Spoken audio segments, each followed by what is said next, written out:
എന്റെ റബ്ബിനറിഞ്ഞൂടെ എനിക്കെന്താ വേണ്ടതെന്ന് ഇല്ലേ? എന്റെ ഉമ്മ എനിക്ക് നല്ലതല്ലാത്ത തരൂ. നമ്മൾ പറഞ്ഞില്ല, അതായത് തൊണ്ടയിൽ ടോൺസിൽസ് ബാധിച്ചൊരു കുഞ്ഞിങ്ങനെ ഐസ്ക്രീം കണ്ടപ്പോ കരയണം, ഉമ്മി ഉമ്മി എനിക്ക് ഐസ്ക്രീം വേണം, ഐസ്ക്രീം വേണം. ഐസ്ക്രീം ഒന്നുമില്ല, ഐസ്ക്രീം ഒന്നും തരൂല.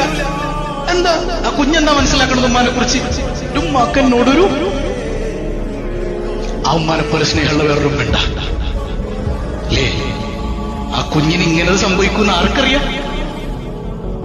എന്നാലും ഉമ്മാനേക്കാൾ എന്റെ ഭാര്യയേക്കാൾ മക്കളേക്കാൾ ഞാൻ എന്നെ സ്നേഹിക്കുന്നതിനേക്കാൾ എന്നെ സ്നേഹിക്കുന്ന ഒരു ഇലാഹ് എനിക്കുണ്ട്, ഒരു റബ്ബ് എനിക്കുണ്ട്. ഇല്ലേ? ചിന്തിച്ചു, അങ്ങനെ ഒരു റബ്ബ് എനിക്കില്ലേ?